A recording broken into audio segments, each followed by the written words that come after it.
एक बार एक बच्चा अपने पिता से पूछ रहा था कि युद्ध कैसे शुरू होता है, लड़ाई कैसे होती है। क्योंकि आजकल के छोटे छोटे बच्चे भी टीवी रेडियो देख सुन करके, मोबाइल देख करके या मोहल्ले में लड़ाइयों को देख करके सवाल तो करते ही हैं। तो उसके मन में ये सवाल हुआ कि लड़ाई होती कैसे है, उसकी शुरुआत कैसे होती है। किसी भी झगड़े की शुरुआत तो होती ही है। ऐसा नहीं कि कोई आदमी डायरेक्ट रास्ता चलते किसी को घूंसा मार दे, ऐसा नहीं होता। कुछ न कुछ उसकी भूमिका पहले से बनती है, कुछ न कुछ उसकी जमीन तैयार होती है, तभी झगड़े शुरू होते हैं। दो आदमी में अचानक कहीं झगड़े हो जाएं तो ये मत समझिए कि वो अपरिचित और अचानक लड़ लिया। कुछ तो कारण बनता है, या तो पहले का कुछ विवाद रहता है, या तत्काल कोई विचारों में तालमेल नहीं बैठता है और झगड़ा होता है। तो उस बच्चे का जो सवाल था वो बहुत ही उपयोगी सवाल था कि पिताजी ये बताएं कि झगड़े कैसे शुरू होते हैं, युद्ध की शुरुआत कैसे होती है। वो व्यक्ति बाहर बैठा था और बच्चा कुछ पढ़ाई कर रहा था।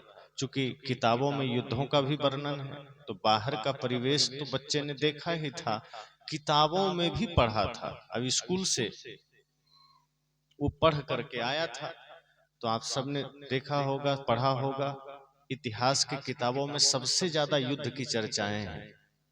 हल्दी घाटी का युद्ध, पानीपत का युद्ध, तो काकोरी कांड, और ना जाने कहां कहां जितने भी अंग्रेजों से युद्ध हुए, मुगलों से युद्ध हुए, सबका वर्णन उसमें मिलता है। तो उस बच्चे ने वही सवाल किया कि मैं तो किताब में इतना सारा युद्ध के बारे में पढ़ रहा हूँ, इतने मोहल्लों में युद्ध को देखा सुना हूँ, बताइए ये युद्ध की शुरुआत कैसे होती है। पिता ने सोचा बहुत अच्छे से बताना पड़ेगा। तो पिता ने कहा कि मान लो कि पाकिस्तान ने भारत पर अटैक कर दिया। अब इतना कहा ही था कि रसोई घर में पत्नी उधर उनकी रोटी बना रही थी, वो तुरंत बेलन लेके बाहर आई। कहा नहीं, गलत बात, ऐसा मत बोलो, पाकिस्तान क्यों भारत पर अटैक कर देगा। उसके पिता ने कहा, उसके पति ने, भाई मैंने ये थोड़े कहा कर दिया, मैंने कहा मान लो पाकिस्तान ने अटैक कर दिया। वो किया थोड़े है।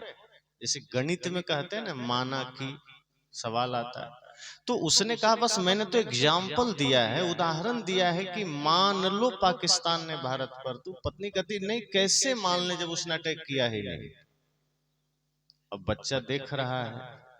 अब वो पति कहता है मैंने ये नहीं कहा कि अटैक कर ही दिया, मैं ये कह रहा हूं कि मान लो। उसने कहा कैसे मान लें, नहीं मान सकते। पाकिस्तान ने भारत पर जब अटैक किया ही नहीं तो क्यों मान लें। अब दोनों में विवाद हो गया। अब इतना विवाद हुआ कि पत्नी वही बेलन से पति के ऊपर एक बेलन धरती। अब बच्चा कहता है रुकिए रुकिए, मुझे पता चल गया युद्ध कैसे शुरू होता है, बताने की जरूरत नहीं है, मैं समझ गया। यही तरीका से युद्ध शुरू होता है कि जब व्यक्ति अपनी अपनी बातों में अड़ जाए, जब व्यक्ति दूसरे को सुनने को राजी ना हो, जब व्यक्ति दूसरे की भावनाओं को समझने को राजी ना हो, कहे तो कि हम आपको चाहते हैं, कहे तो कि हम आपको जानते मानते हैं, लेकिन जब अपनी ही बातों पर अडिग हो जाए, युद्ध वहीं शुरू होने की संभावना शुरू हो जाती है। इस धरती पर कोई भी युद्ध त्याग में नहीं हुआ है, कोई भी युद्ध स्वार्थ में हुआ है। जहां त्याग है वहां युद्ध नहीं हुआ करते। आज जो घरों में, परिवार में, संसार में जितने भी युद्ध हुए हैं, उसका मूल कारण स्वार्थ और अहंकार है। त्याग में युद्ध हो ही नहीं सकता। त्याग में तो परमानंद है, प्रेम है, शांति है। तो जितने भी आज घर में हो, चाहे समाज में हो, चाहे आश्रम में हो, जो युद्ध हो जाते हैं, झगड़े हो जाते हैं, उसका कारण वही हठ है, वही स्वार्थ है, वही अहंकार है। संत कहते हैं युद्ध इसी तरह से शुरू होता है। लेकिन कभी कभी आप सोचिए कि ये लड़ाइयां जो होती है, ये लड़ाइयों का कारण कौन होता है? अक्सर आदमी सोचता है कि जो झगड़े हो रहे हैं इसका कारण सामने वाला है। कोई आदमी अपने को नहीं मानता। किसी झगड़े का कारण हम भी हो सकते हैं, ये हमारे मन में ख्याल नहीं आता। हम यही सोचते हैं कि इस झगड़े का कारण सामने वाला ही हो सकता है। जैसे पति पत्नी में झगड़ा हो गया। अब दोनों जब शादी हुई थी तो दोनों ने कस्में खाए थे कि 7 जन्म तक साथ रहेंगे, सुख दुख के साथी बनेंगे, ऊंच नीच कुछ भी अवसर आ जाए हम एक दूसरे का हाथ कभी नहीं छोड़ेंगे, कभी झगड़ेंगे नहीं। लेकिन 7 दिन हुआ नहीं कि दोनों में झगड़ा शुरू हो जाता है। अब झगड़ा किस बात का? मैं तू का झगड़ा होता है, मेरा तेरा का झगड़ा होता है। कई बार आप अनुभव करेंगे कि जिस व्यक्ति से आपका विवाद हुआ, कितना भी करीबी आपका है, या कभी आप सही होते हैं कभी वो सही होता है, आप गहराई से सोचिए कि विवाद जब हो जाता है उसके बाद आपको समझ में आता है कि विवाद नहीं होना था। जैसे कोई छोटा बड़ा भाई है, आपस में झगड़ा हो गया। झगड़े के समय दोनों ने एक दूसरे को गाली दे दिया, उठम बजड़ी भी हो गया। उस समय लगा कि सिर तोड़ दें, हाथ तोड़ दें, सब कुछ हो गया पूरा, जैसे कि रावण और कुंभकर्ण की आत्मा लोगों में आ गई हो, इस तरह से युद्ध शुरू हो गया। लेकिन जब गुस्सा ठंडा होता है, गुस्सा शांत होता है, तब वही व्यक्ति पश्चाताप के आंसू में जलता है कि मुझसे बड़ी भूल हो गई। आप लोग भी अनुभव करेंगे, जब कभी क्रोध कर जाते हैं तो बाद में आपको लगता है ओ हम चाहते नहीं थे, क्रोध कैसे हो गया। हम करना तो नहीं चाहते थे, हम गलती करना तो नहीं चाहते थे, पिताजी को गाली देना तो नहीं चाहते थे, माँ के साथ झगड़ा करना तो नहीं चाहते थे। ये ख्याल आता है। हम पति से झगड़ा करना तो नहीं चाहते थे, पर पता नहीं कैसे हो गया। क्योंकि जिस वक्त वो झगड़ा हुआ है उसी क्षण हम स्वार्थ के कैद में चले गए, उसी वक्त हम मन के कैद में चले गए, और जो कुछ समय के लिए हम स्वार्थ में गए वो स्वार्थ हमें हमसे अलग कर दिया, और उस वक्त खुद पर खुद का नियंत्रण नहीं रह गया, और फिर जो हुआ सो होते चला गया। बाद में जब ठंडे हुए, शीतल हुए, तब महसूस हुआ, तब आभास हुआ, तब मूर्छा से जगे कि हाँ हमसे भूल हुई। कई बार हमें लगता है कि जिनसे हमारी मैत्री है, मान लीजिए हम कष्ट में हैं, तो आदमी अपेक्षा कर लेता है कि मैं कष्ट में हूं, आप मेरी सहायता करिए या आप मेरे पास आइए। अब हम ये नहीं सोचते कि वो आदमी किस परिस्थिति में होगा। हमें सिर्फ ये रहता है कि नहीं हमें तुम्हारी जरूरत है, तुम अभी यहाँ आओ, तुम्हें आना पड़ेगा। लेकिन जिस तरह से हम दुखी हैं, जिस तरह से हमारे अंदर समस्या है, हम परिस्थितियों के अनुसार हम पीड़ा में हैं, हमने कभी सोचा कि जिनको हम कह रहे हैं क्या पता वो भी पीड़ा में हो, क्या पता वो भी समस्याओं से घिरा हो, लेकिन वहां सिर्फ हमारा स्वार्थ काम करता है कि नहीं तुम्हारा तुम जानो, हमें कोई मतलब नहीं, तुम तो यहाँ आ जाओ। और वो व्यक्ति उस पीड़ा को झेलते हुए आपके पास आ गया, और आने के बाद भी थोड़ा विलंब हो गया तो आपने गुस्से में लाल पीला आंख दिखा दिया। अब वो सोच रहा है कि इसने एक बार भी ये नहीं पूछा कि तुम किस परिस्थिति में थे, उसने एक बार भी ये नहीं पूछा कि तुम वहां से यहाँ आए तो रास्ते में कोई तकलीफ तो नहीं हुई, तुम यहाँ तक आए तो खाए पिए कि नहीं, यहाँ आते ही अपना दुखड़ा सुना रहा है। तो सोचिए प्रेम एक तरफा हुआ कि स्वार्थी हुआ कि नहीं? प्रेम निस्वार्थ कहाँ रहा? जहां प्रेम निस्वार्थ होगा वहां आप पहले ये सोचेंगे कि जिनको हम याद कर रहे हैं वो कुशल है कि नहीं। हम अपना दुख खुद सह लेंगे, हम अपनी पीड़ा खुद सह लेंगे, लेकिन हम जिनको दोष दे रहे हैं या जिनको बुला रहे हैं वो ठीक तो है ना। तो जब झगड़े होना होता है तो हम ऐसे ही नकारात्मक विचारों में जीना शुरू कर देते हैं। फिर हम अपने ही साथियों में वो नकारात्मकता तलाशने लगते हैं, फिर हम उसमें निगेटिविटी खोजने लगते हैं, और वही नकारात्मकता दो आपसी मधुर संबंधों में विभेद कर देता है। उसको तोड़ देता है। इसलिए संत कहते हैं कि जब झगड़े होते हैं तो उसका कारण अपने भीतर तलाशिए, दूसरे में मत तलाशिए। कोई भी झगड़ा अपने भीतर से शुरू होता है। अगर दूसरा भी कारण बन रहा है आपके झगड़े का, लड़ाई का, तो आप अगर ठान लें तो फिर झगड़ा नहीं हो सकता, क्योंकि झगड़ा दो के वजह से होता है, अकेला नहीं होता। जैसे बुद्ध कहते थे ना कि सामने से कोई गाली दे दिया तो आप मत लीजिए, अगर आप ले लिए तब तो आपको भी गाली देने का मन हो जाएगा, लेकिन किसी ने आपको गाली दिया तो आप उस गाली को मत लीजिए, स्वीकार ही मत कीजिए। कितना बढ़िया उदाहरण दिया भगवान बुद्ध ने कि जैसे आपको किसी ने पीने के लिए गिलास में जल दिया, आपने अस्वीकार कर दिया, वो व्यक्ति वो जल अपने पास रख लिया। किसी ने आपको गाली दिया, समझ लिए वो आपको दिया, आप मत लीजिए, आप तो दिल में ले लेते हैं। कोई गाली दिया तो दिल में ले लिए, और किसी ने कोई ज्ञान का शब्द सुनाया तो उसको आप रोक देते हैं, नहीं चाहिए। जब कोई आपको कठोर शब्द देता है तो दिल में ले लेते हैं, कोई प्रेम के शब्द देता है आप रोक देते हैं। बुद्ध कहते हैं नहीं, अगर कोई गाली भी दिया आप रोक दीजिए, मुझे नहीं चाहिए। और इसका उदाहरण उन्होंने खुद दिया। जब जाते हैं कहीं रास्ते में, कई बार ऐसा संयोग आया जब भगवान बुद्ध को लोगों ने गाली दिया, लेकिन उन्होंने देखकर मुस्कुरा दिया कि कोई बात नहीं, तुम्हें भी धन्यवाद है।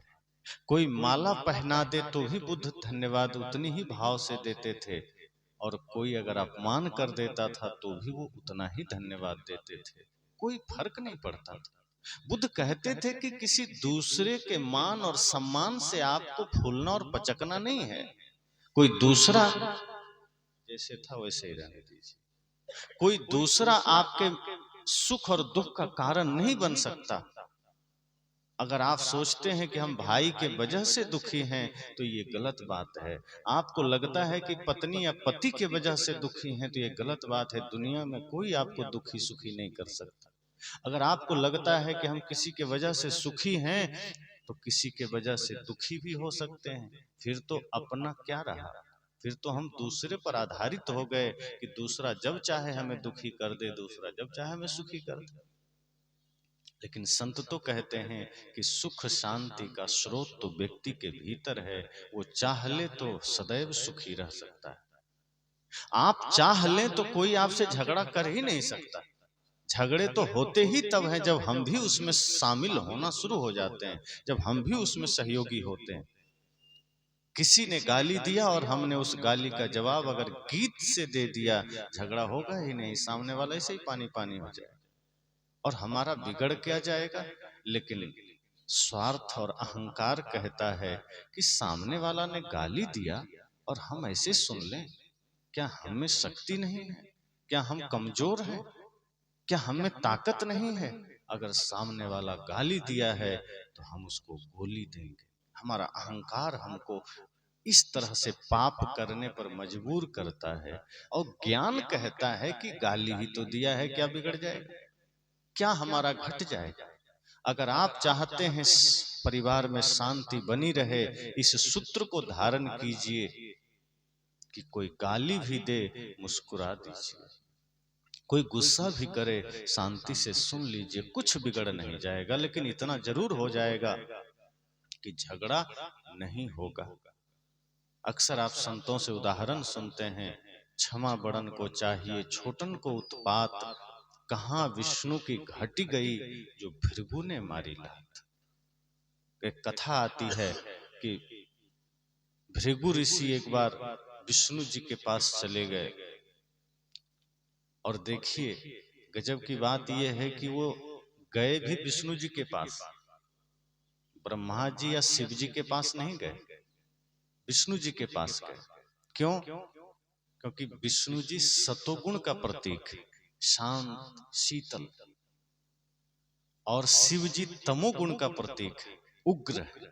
तो भृगु जी भी तो थोड़ा चालाकी किए यहाँ कि वो शिव जी के पास नहीं गए। वो जानते थे वहां गए तो लात मारना तो दूर उठाएंगे और हमको त्रिशूल से खत्म कर देंगे, वो सहेंगे नहीं। लेकिन विष्णु जी के पास गए और विष्णु जी के सीने में लात मार दी। विष्णु जी ने क्या कहा उठकर खड़े हो गए। विष्णु जी के पास क्या शक्ति नहीं थी, सामर्थ्य नहीं था, क्या कमजोर थे? विष्णु जी क्या भृगु जी को जवाब नहीं दे सकते थे? एक इशारा ही काफी था, लेकिन विष्णु जी बड़े ही विनम्रता से खड़े हुए और भृगु जी के उस चरण को हाथ में लिए और कहा, हे ऋषिवर, आपने अपने कोमल चरण मेरे कठोर हृदय पर मारा है, कहीं आपके चरण में चोट तो नहीं लग गई? ये बात जब कहा, भृगु जी तो पानी पानी हो गए। काटो तो खून नहीं, किधर जाएं? क्योंकि इतनी गहराई, इतनी शांति, इतने भाव का परिचय भगवान विष्णु ने दिया। शक्ति थी उनके पास, सामर्थ्य था उनके पास। वो चाहते तो उस लात का जवाब बहुत भयंकर हो सकता था, मृत्यु दंड भी दे सकते थे, लेकिन शक्ति भीतर है, उतनी ही शांति है, उतनी ही सरलता है। जहां ज्ञान की गहराई होगी वहां शांति होती है। उफान या तूफान देखिएगा, किस नदी में आप देखेंगे जिसमें पानी कम होता है? जिसमें पानी कम होता है उसके पानी स्थिर नहीं होता है, वो उछलती हुई नदी चलती है। लेकिन जिसमें पानी बहुत ज्यादा है, गहरा है, उसमें शांति आ जाती है, वो उफान तूफान नहीं मचाती। इसका उदाहरण आप प्रयागराज में जाके देखिए, यमुना नदी गहरी है, बहुत गहरी है, 100 फीट गहरी है, उसका जल शांत है। और गंगा नदी वही 4-5 फीट गहरी है, तो वो उफनती हुई आती है।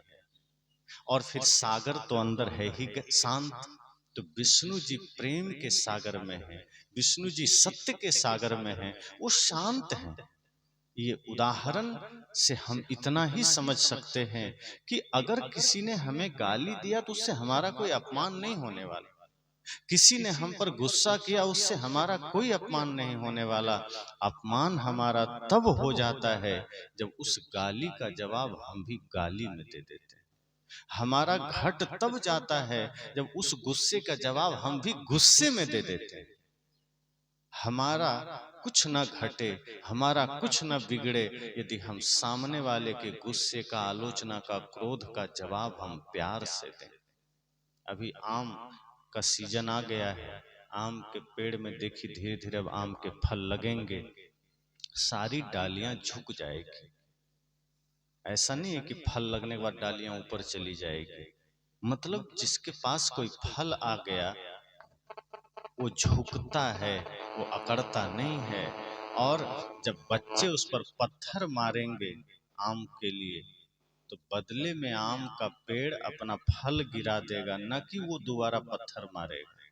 यही ज्ञानी पुरुष का लक्षण होना चाहिए कि कोई आप पर आलोचना का पत्थर मार भी दे, कोई आप पर गाली का पत्थर मार भी दे, तो बदले में गाली का पत्थर आप मत दीजिए, आप अपने प्रेम के मीठे फल उसको दे दीजिए, ताकि वो भी सोचे कि हमने तो गाली दिया था, ये तो हमको गीत दे रहा है, ये तो हमको भजन सुना रहा है, ये तो हमको प्रार्थना सुना रहा है। तो झगड़े का वजह हमारा मन ही होता है, हम खुद होते हैं। हम चाह ले तो हमें कभी कोई झगड़ा हमसे नहीं कर सकता, हम चाह ले तो कोई विवाद नहीं हो सकता, लेकिन हम स्वार्थ और अहंकार बस झगड़े कर लेते हैं, और छोटी छोटी बात पर झगड़े कर लेते हैं। छोटी छोटी बात पर बड़ी बड़ी समस्याएं खड़ी हो जाती है। आप अक्सर देखिए घर परिवार में, सब लोग घर परिवार से आए हैं, एक एक विवादों को याद कीजिए जो कभी सास बहू के बीच हो जाता है, कभी देवरानी जेठानी के बीच हो जाता है, कभी पति पत्नी के बीच, कभी ननद भाभी के बीच, कभी भाई भाई के बीच। आप जरा उसके अंतर तक जाइए, नीचे तक, और सोचिए कि उसकी शुरुआत कैसे हुई थी, तो आप पाएंगे कि कारण कोई बड़ा कारण नहीं था, छोटी छोटी बात में झगड़े हो जाते हैं। कई बार तो ऐसा झगड़ा हो जाता है, भोजन कौन बनाएगा?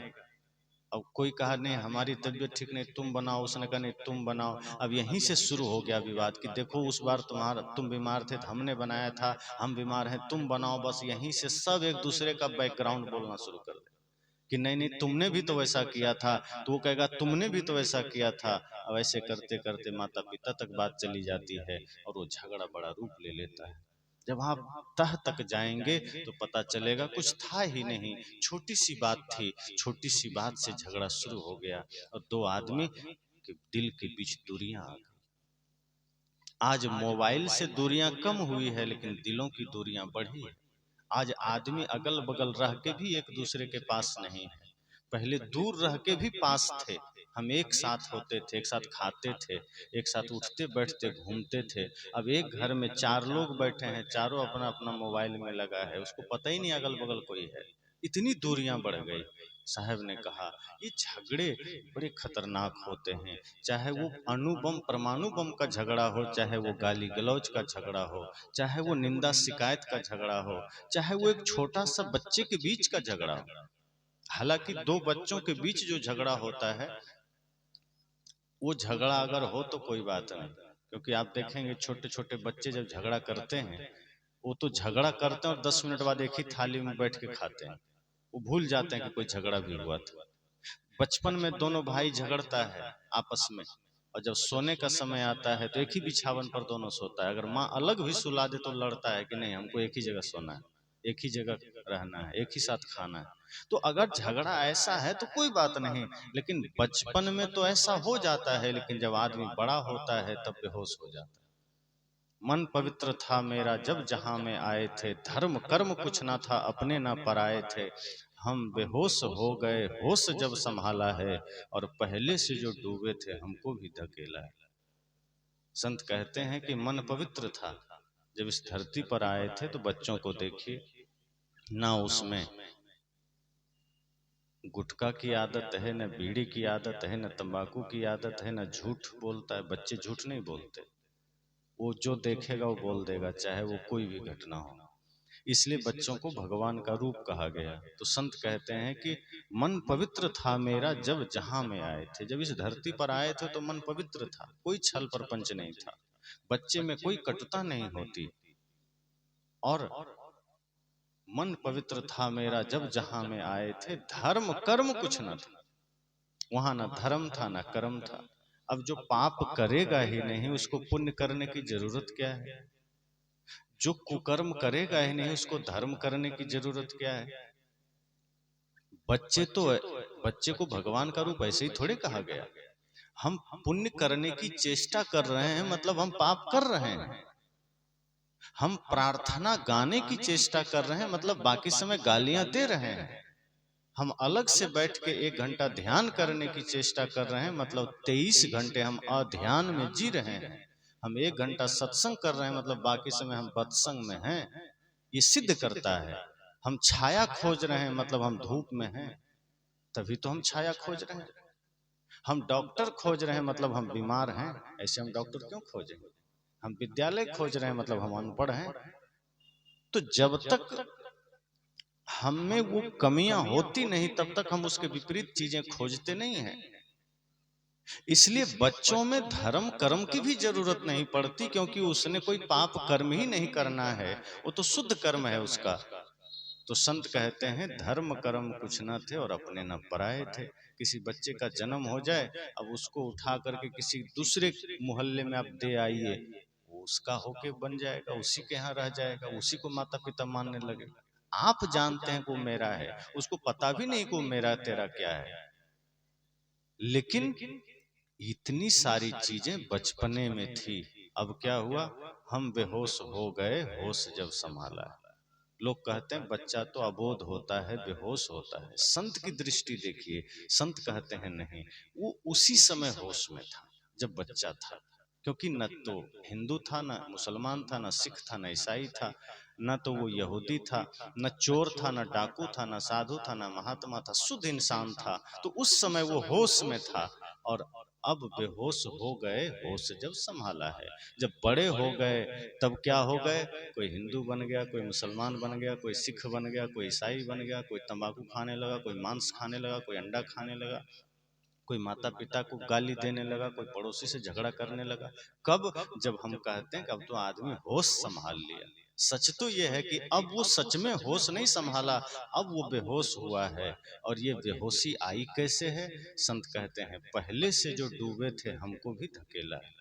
जो माता पिता और समाज पहले से इस बीमारी में थे, वो बच्चों को भी धीरे धीरे उसी बीमारी में धकेल के पहुंचा देते हैं कि तुम भी चले जाओ। तभी तो बच्चे जब बड़े होने लगते हैं तो आप देखेंगे कि कोई कहता है ये तुम्हारे माँ हैं, पिता हैं, ये दादा हैं, दादी हैं, मौसा मौसी फूफा, सब ये घर, ये मकान, ये बैंक, ये तुम्हारा खेत, इन सब से हम उसका परिचय करा देते हैं। लेकिन कभी कोशिश करते हैं कि उस बच्चे को बचपन से ही हम धर्म से परिचय कराएं, कि हम अपनी भारत और भारत की संस्कृति से परिचय कराएं, कि हम अपने महापुरुषों से परिचय कराएं, राम कृष्ण बुद्ध महावीर कबीर सुर तुलसी मीरा से परिचय कराएं। आपने कभी चेष्टा की है कि जो छोटे छोटे बच्चे हैं उसको हम अपना घर परिवार बताने के साथ साथ इन महापुरुषों का जीवन भी बताएं, ताकि वो बचपन से ही उनके जैसा बनने की चेष्टा करें? नहीं बताते हैं और जीवन में तभी से विवाद झगड़े शुरू हो जाते हैं। तो हर स्तर का झगड़ा हमारे जीवन में है। कहीं प्रेमी प्रेमिका का झगड़ा है, वो अलग स्तर का है, पति पत्नी का झगड़ा है, भाई भाई का झगड़ा है, जहाँ विवाद जमीन का है। भाई भाई का झगड़ा क्या होता है? अक्सर जमीन या धन का झगड़ा होता है और कुछ नहीं होता। एक ही माँ बाप के गर्भ से पैदा लेने वाले बच्चे भाई भाई हैं और बड़े होने के बाद एक एक इंच जमीन के लिए झगड़ पड़ते हैं। ऐसा लगता है वो जमीन साथ लेके जाएंगे। और जब पूछिए कि आप किसको मानते हैं, किसका भक्त हैं, तो गर्व से कहता है हम राम भक्त हैं। अब उनको पता ही नहीं है कि राम जी तो अपने भाई भरत के लिए अयोध्या छोड़ के जंगल चले गए थे। और उनसे कहिए आपने क्या किया, तो हम तो एक इंच भी नहीं छोड़ सकते। राम जी पूरी अयोध्या छोड़ दिए, लेकिन जो कहता है कि हम राम भक्त हैं, राम नाम की चादर ओढ़ते हैं, वो अपने भाई के लिए एक इंच नहीं छोड़ सकते, अपने भाई के लिए। और फिर उसमें कारण क्या बनता है कि हम कैसे छोड़ दें, फिर हमारे बच्चे क्या करेंगे?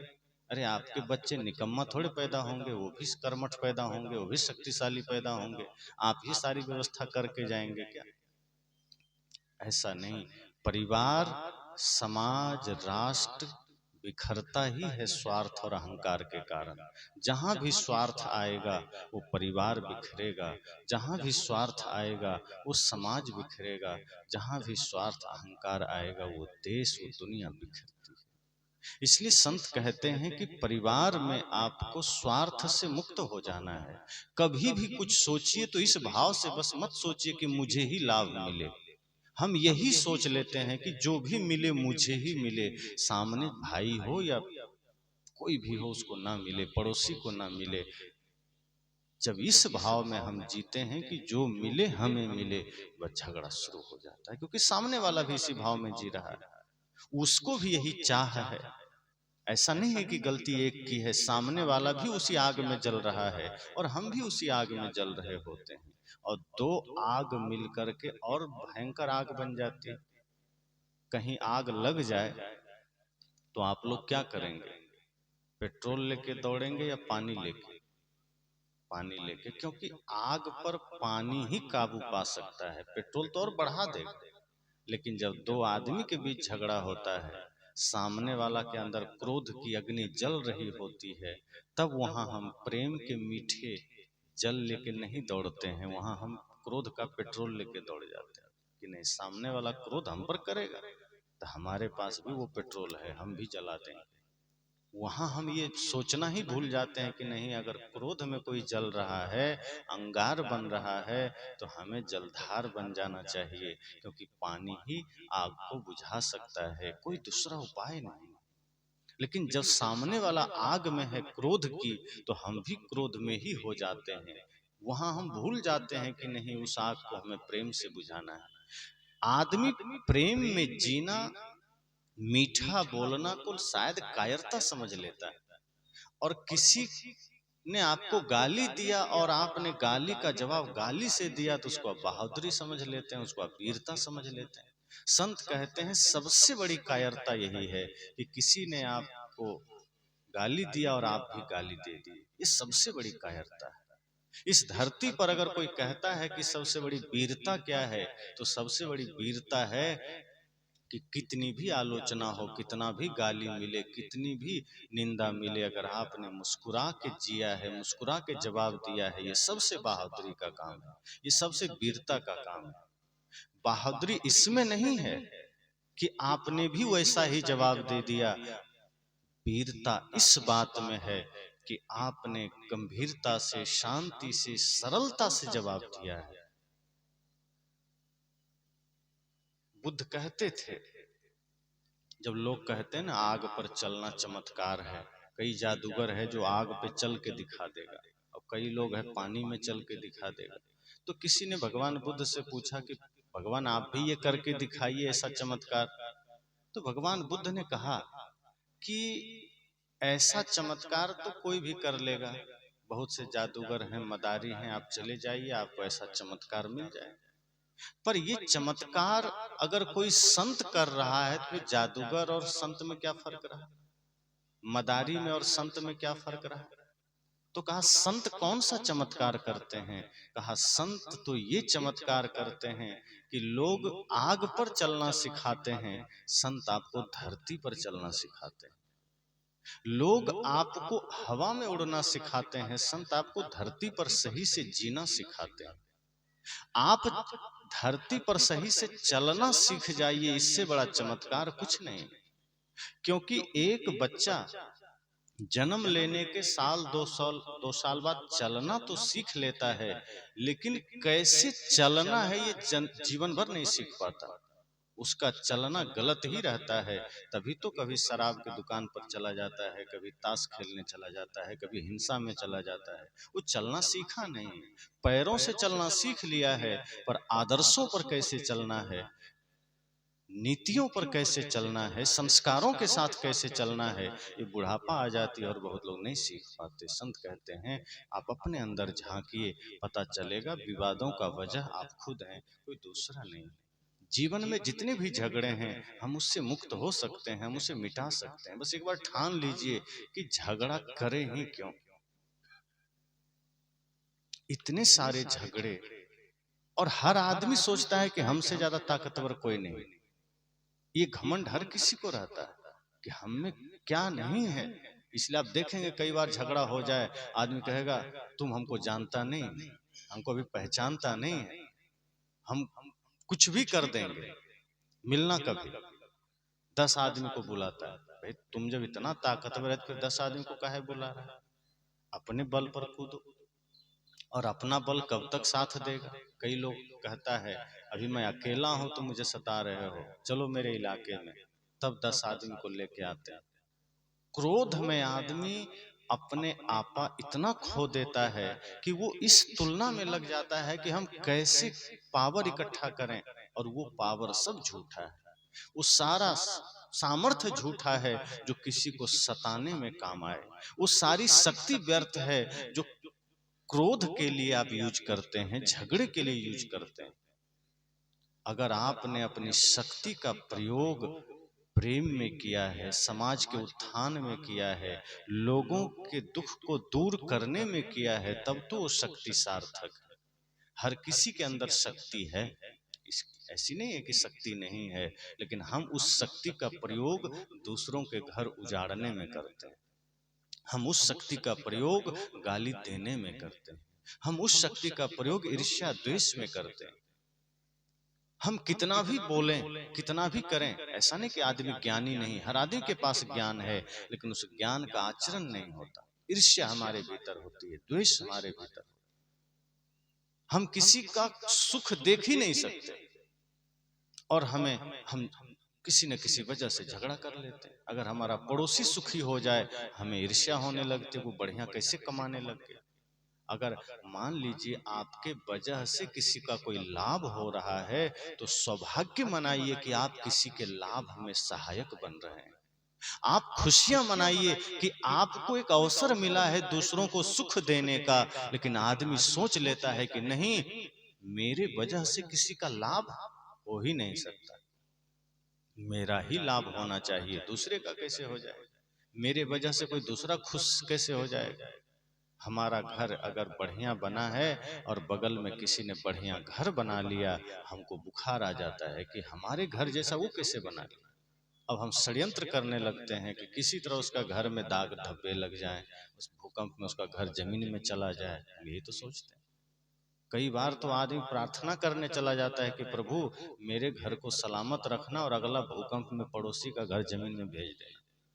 अब वो आदमी को लगता है कि भगवान हमारी प्रार्थना भी सुन लेगा। इतनी नासमझी आदमी के भीतर है कि वो भगवान को भी मजाक बना रखा है। उसको लगता है कि जो हम भगवान से बोलेंगे वो सुनते चले जाएंगे। जैसे कि हमारा वकील है, हम पैसा दें और वकील हमारा काम करता है, वैसे हमने भगवान को बना रखा है।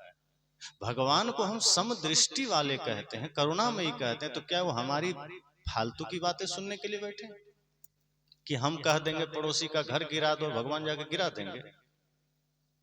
एक चोर भी जब चोरी करने चलता है तो शिव जी के मंदिर में जाके कहता है प्रभु कृपा करना कि आज हमको बढ़िया से चोरी करने का मिले। अब उस नादान को कौन समझा है कि वाकई सामने शिव जी आ जाए तो एक ही त्रिशूल में उसको नाश कर देंगे कि तुम चोरी करने के लिए हमसे इजाजत मांग रहे हो। चोरी छल प्रपंच झूठ के लिए हम हैं, किसी का घर उजाड़ने के लिए हम हैं। भगवान तो दुनिया में शांति लाने के लिए हैं, भगवान तो लोगों के दुख को दूर करने के लिए हैं। लेकिन हम यही तो करते हैं। कोई सुखी है तो हम भगवान से प्रार्थना करते हैं प्रभु प्रभु कृपा करना उसका सुख छीन लो, यही तो करते हैं। अगर कोई हंस रहा है हम यही तो तुरंत कहते हैं प्रभु कृपा करो इस पर बज्जड़ गिर जाए, बिजली गिर जाए। हम कभी ये प्रार्थना कहाँ करते हैं खुले दिल से कि हे प्रभु भले ही मेरे जीवन में दुख दे दो लेकिन ये समाज को सुखी रखना, मेरे पड़ोसी को खुशहाल रखना, मुझे और कुछ नहीं चाहिए। हम इतने निस्वार्थ होकर के कभी प्रार्थना भी तो नहीं करते। हमारी प्रार्थना भी स्वार्थ में है। अब सोचिए कि जो आदमी प्रार्थना तक निस्वार्थ भाव से नहीं कर सकता वो परिवार में जीवन निस्वार्थ कैसे जी सकता है। जो आदमी सत्संग भी निस्वार्थ भाव से नहीं कर सकता वो आदमी समाज में निस्वार्थ कैसे खड़ा रह सकता है। और अगर वो कहे कि हमारे जीवन में टेंशन है तनाव है तो कौन सा आश्चर्य है जब हमारा प्रार्थना भी स्वार्थ के घेरे में है, हमारा सत्संग स्वार्थ के घेरे में है, हमारा पूजा पाठ भी अहंकार के घेरे में है।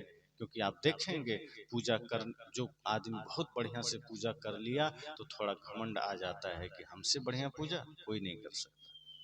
ये घमंड ही तो है। हमसे बढ़िया ध्यान कोई नहीं कर सकता। जबकि ध्यान अगर आपका बढ़िया हो गया तो आपका तो हाथ जुड़ जाना चाहिए कि मैं तो बस एक प्रभु का गुरु का दास हूँ, सब मुझसे अच्छे हैं, मैं तो अभी भी गलतियां कर जाता हूँ। जो आदमी इतनी विनम्रता में उतर जाए तब समझ जाना कि वास्तव में सत्संग में ये आदमी उतर गया है। समझ जाना कि अब इसके अंदर ध्यान जागृत हुआ है। क्योंकि ध्यान जागृत होने का मतलब है होश का जगना, और होश का जगने का मतलब है कि अपने दोषों को देखने आ जाना। जिसने अपने दोषों को देखना जान लिया है, जिसने अपने कमियों को देखना जान लिया है, वही ध्यानी हो सकता है। और हम तो दूसरे के दोषों को देखते हैं, हम तो दूसरे की कमियों को देखते हैं, हम तो झगड़े भी दूसरे का देखते हैं कि दूसरे के वजह से झगड़े हो रहे हैं, दूसरे के वजह से अशांति हो रही है। संत कहते हैं अपने भीतर झांकिए, अपने भीतर तलाश करिए, अपने भीतर निहारिए कि झगड़े हमारे वजह से हो रहे हैं और अगर हम चाह लें तो झगड़े रुक सकते हैं। तो पूजा पाठ प्रार्थना जो कुछ भी हम करते हैं उसके पीछे स्वार्थ नहीं हो, उसके पीछे निस्वार्थ भाव हो, निश्चल भक्ति हो। जो शास्त्रों में हम पढ़ते हैं अपने महापुरुषों के बारे में, जिसमें कुछ नाम तो सदैव हम याद करते हैं, जैसे माता शबरी हैं, विदुर जी हैं, इन लोगों का नाम तो हम सदा रटते हैं क्योंकि इनकी भक्ति बड़ी निश्चल थी, कोई स्वार्थ नहीं था, किसी के सुख को देखकर ये दुखी नहीं होते थे। जिस दिन हम इस भाव में जीने लगेंगे समझ जाइए कि हम भी भक्त हो गए। अभी हम भक्त नहीं, अभी हम साधक नहीं हैं। अगर हमें किसी दूसरे को देखकर ईर्ष्या होती है, किसी दूसरे को देखकर पीड़ा होती है, तो समझ पीड़ा होनी चाहिए कब? जब कोई दूसरा पीड़ा में है, जब कोई दूसरा दुख में है तब आपके भीतर पीड़ा होनी चाहिए। और कोई आदमी सुख में और पीड़ा हो जाए तो समझ जाना फिर गलत बात, फिर तो आपके भीतर अभी विकार है। संत कहते हैं अपने भीतर झांकिए और देखिए, कोई भी विवाद हम ना चाहें तो हो ही नहीं सकता, कोई भी झगड़ा हम ना चाहें तो हो ही नहीं सकता। हम कारण बनते हैं झगड़े का, हम कारण बनते हैं विवाद का, क्योंकि हम खुद की ओर देखते नहीं। स्वार्थ और अहंकार ने हमको अपने कब्जे में कर लिया है। इसलिए कई बार हम बहुत बड़े स्तर से नहीं, लेकिन सूक्ष्म स्वार्थ कर जाते हैं, सूक्ष्म अहंकार कर जाते हैं, और वो भी झगड़े को जन्म दे देता है। कई बार हम सूक्ष्म ईर्ष्या द्वेष कर जाते हैं, विराट रूप में नहीं करते, लेकिन इतनी रूप में करते हैं कि वो भी दूसरे के दुख का कारण बन जाता है, और फिर बाद में हम खुद भी दुखी होते हैं। जो आदमी दूसरे को दुखी कर दे वो खुद भी सुखी नहीं हो सकता, ये भी बात सत्य है। तत्क्षण तो लगता है कि मेरे पास धन है, दौलत है, गाड़ी है, बंगला है, लेकिन जिस वक्त वो व्यक्ति लाचार हो जाता है शरीर से, और बेटा पोता सब दूर हो जाता है, पानी भी कोई देने वाला नहीं, तब उसको ध्यान आता है कि हमने क्या पाप किया है। हमने तो दिन रात सिर्फ नफरत, ईर्ष्या, द्वेष और घृणा का ही बीज बोया है, और आज उसी का परिणाम हमें मिल रहा है। हमने प्रेम तो कभी बोया ही नहीं, हमने तो प्रेम कभी बांटा ही नहीं, हमने तो कभी भक्ति का दीप जलाया ही नहीं। और जिस जीवन में हमने प्रेम का दीप न जलाया, भक्ति का दीप न जलाया, वो जीवन तो नर्क बनेगा ही। वो जीवन का परिणाम तो जाते समय पता चलेगा, जब व्यक्ति मृत्यु शैया पर होता है तब सब पता चलता है। इसलिए हम सब चेष्टा करें, कोशिश करें कि हमारे जीवन में अगर किसी प्रकार का झगड़ा है, उस पर समीक्षा करिए, सोचिए, चिंतन करिए कि अगर आप बार बार किसी बात से झगड़ा कर जा रहे हैं, अपने संबंधों को आप तोड़ चले जा रहे हैं, तो उसके मूल में जाइए कि मूल में कहीं स्वार्थ तो नहीं। और निश्चय ही स्वार्थ होगा, निश्चय ही अहंकार होगा, निश्चय ही कोई ना कोई विकार होगा। और कोशिश कीजिए कि अपने संबंधों को हम इतना मधुर बना के रखें, अपने लगाव को, अपने परिवार को, अपने समाज को हम इतना बढ़िया सूत्र में बांध के रखें। अगर कोई दोष कारण बन रहा है, उन दोषों को मिटा दीजिए। और दूसरे के अंदर का तो नहीं मिटा सकते, अपने अंदर का तो मिटा सकते हैं। और अगर हम अपने अंदर सफाई कर लिए, तो हो सकता है कि उस सफाई से प्रभावित होकर दूसरा भी साफ कर ले। लेकिन अगर हमारे अंदर कचरा है और हम दूसरे की सफाई पर ध्यान देंगे कि तुम साफ कर लो, तो वो हमें कहेगा कि तुम तो खुद कचड़े में हो, हमको सफाई का ज्ञान दे रहे हो। इसलिए संत कहते हैं कि पहले अपने भीतर सफाई कर लीजिए, अपने भीतर के स्वार्थ, अहंकार, आसक्ति को मिटा लीजिए, निर्मल बन जाइए। और जब आप निर्मल बनेंगे, तब हो सकता है आपकी निर्मलता का प्रभाव दूसरे पर भी पड़ जाए, आपकी स्वच्छता का प्रभाव दूसरे पर भी पड़ जाए, और वो भी जीवन में बदल जाए। तो यही संभव है, जीवन में दूसरा कुछ संभव नहीं है। आप चाहे पिता हैं, लेकिन आप पुत्र को नहीं बदल सकते, आप स्वयं को बदल सकते हैं।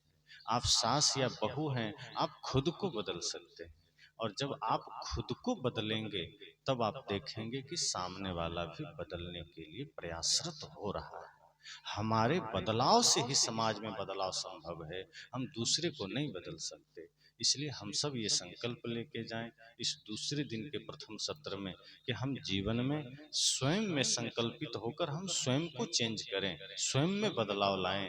और सबसे पहले आंखें बंद करके अपने हृदय में झांकिए कि अगर किसी कोने में स्वार्थ बैठा है, कहीं भी अहंकार बैठा है, कहीं भी नफरत बैठी है, उसको खींच करके बाहर कर दीजिए और इस हृदय रूपी आंगन को पवित्र कर लीजिए। तभी प्रभु का आगमन होगा, तभी सत्य का आगमन होगा, तभी प्रेम का आगमन होगा। बस इसी शुभकामना के साथ वाणी को विराम देता हूं।